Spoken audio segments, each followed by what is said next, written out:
Au cœur d'un désert sans fin, là où le vent sculpte les dunes et où le soleil semble vouloir effacer toute trace de vie, un fleuve coule depuis des millénaires.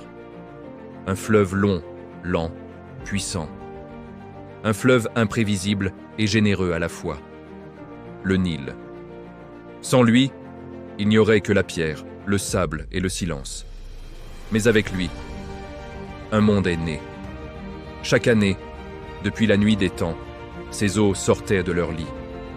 Elles envahissaient les plaines, recouvraient les champs, engloutissaient les rives. Puis, lentement, le fleuve se retirait, laissant derrière lui une boue noire et fertile.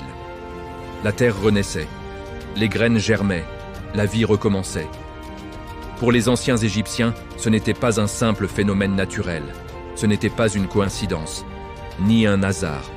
C'était un miracle, un don des dieux. Car au milieu de l'un des environnements les plus hostiles de la planète, une civilisation avait trouvé le moyen de prospérer, de s'organiser et de durer. C'est ici, sur les rives du Nil, qu'est née l'une des plus grandes civilisations de l'histoire. Une civilisation obsédée par le temps, par l'ordre, par la continuité et surtout par l'éternité. Le Nil dictait tout. Il fixait le rythme des saisons, les périodes de semailles et de récoltes, le calendrier religieux, les fêtes, les travaux. Il déterminait même la vision que les Égyptiens avaient de l'univers. Chaque année se répétait le même cycle immuable, la crue, la germination, la moisson, encore et encore, sans jamais faillir. Ce mouvement éternel inspira une idée fondamentale. Le monde devait rester en équilibre. Cet équilibre portait un nom, Maat. Maat n'était pas seulement une déesse, elle était un principe. Une loi invisible qui régissait l'univers tout entier. Maat, c'était la vérité, la justice, l'harmonie, l'ordre cosmique. Grâce à elle, le soleil se levait chaque matin.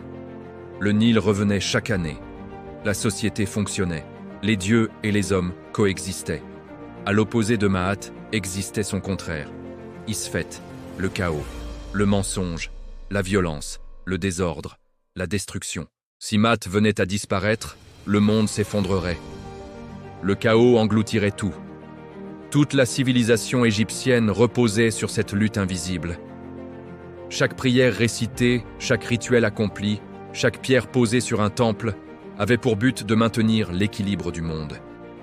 Et au centre de cet équilibre fragile se tenait un homme, le pharaon. Plus qu'un roi, il était un dieu vivant, le fils de Ré, le soleil créateur, l'incarnation d'Horus sur terre. Le pharaon n'était pas simplement un chef politique, il était le garant de l'ordre cosmique. Son rôle était immense, écrasant. Il devait assurer la Maat, maintenir l'harmonie entre les dieux, les hommes et la nature.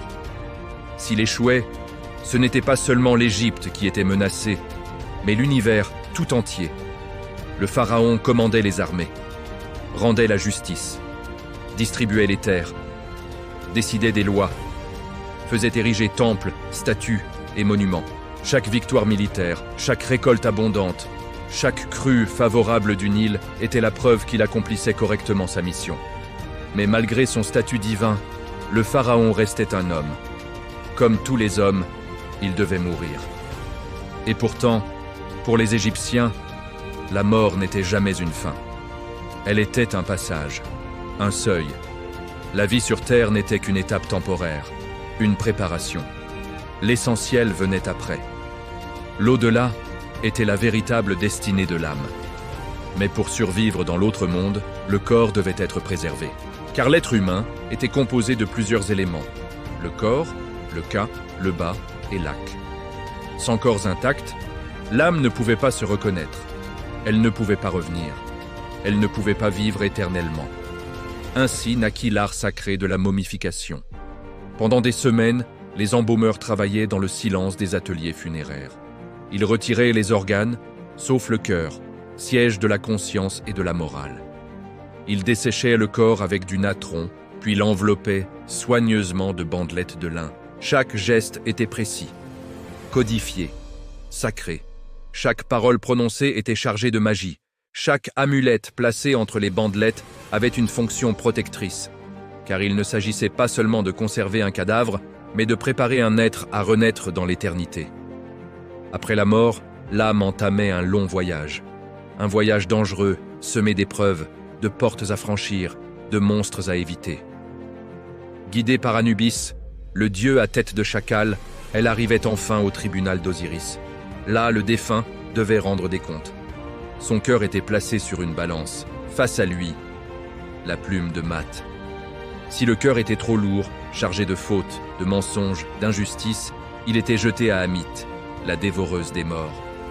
L'âme disparaissait à jamais. Mais si l'équilibre était parfait, si la vie avait été conforme à Math, alors l'âme accédait au champ d'Ialou, un paradis verdoyant, traversé de canaux, où les récoltes étaient éternelles, un reflet idéalisé de l'Égypte terrestre.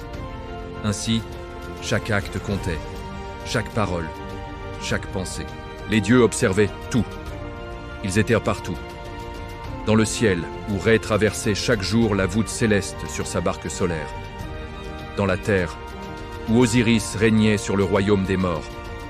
Dans le Nil, dont la crue était associée aux larmes d'Isis. Les dieux n'étaient pas lointains. Ils faisaient partie du quotidien. On leur parlait, on les priait, on leur offrait de la nourriture, des fleurs, de l'encens. Dans les temples, les prêtres accomplissaient chaque jour les mêmes rituels. À l'aube, ils ouvraient le sanctuaire. Ils réveillaient la statue divine, la lavaient, la parfumaient, la nourrissaient. Sans ces gestes répétés inlassablement, pensait-on, le monde pouvait sombrer dans le chaos. Les temples étaient les maisons des dieux, des lieux interdits au commun des mortels, des espaces sacrés où l'ordre cosmique était entretenu jour après jour. Et puis, il y avait ces monuments qui défient encore le temps. Les pyramides, massives, silencieuses, immuables. Construites il y a plus de 4500 ans, elles dominent toujours le désert. Contrairement aux légendes, elles n'ont pas été bâties par des esclaves, mais par des artisans qualifiés, des ingénieurs, des ouvriers organisés par l'État. Ils vivaient dans des villages, étaient nourris, soignés, respectés. Chaque pierre était taillée avec précision.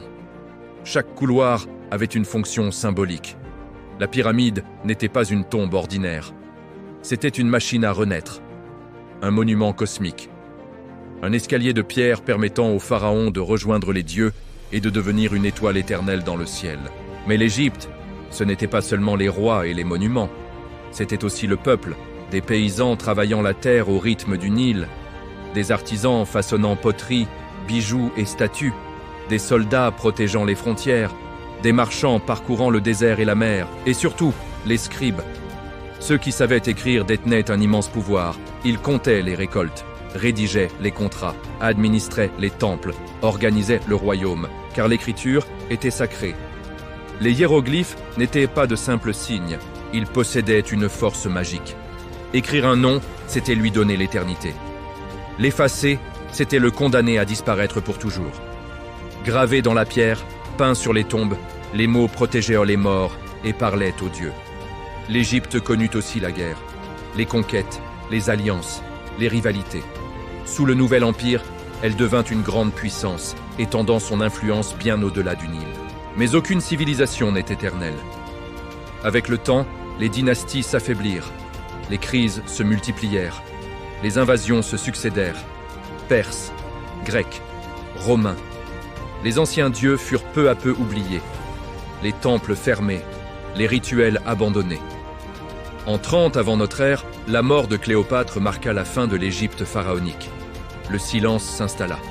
Aujourd'hui, les temples sont en ruine, les statues brisées, les tombes pillées. Et pourtant, l'Égypte ancienne est toujours là, dans les musées, dans les livres, dans notre mémoire collective. Face aux pyramides, une chose demeure évidente. Les hommes ont disparu, mais leurs rêves d'éternité ont traversé le temps. Et quelque part, au cœur du désert, le Nil continue de couler, comme il l'a toujours fait. Merci d'avoir regardé et n'oubliez pas de vous abonner pour d'autres voyages dans l'histoire. À bientôt.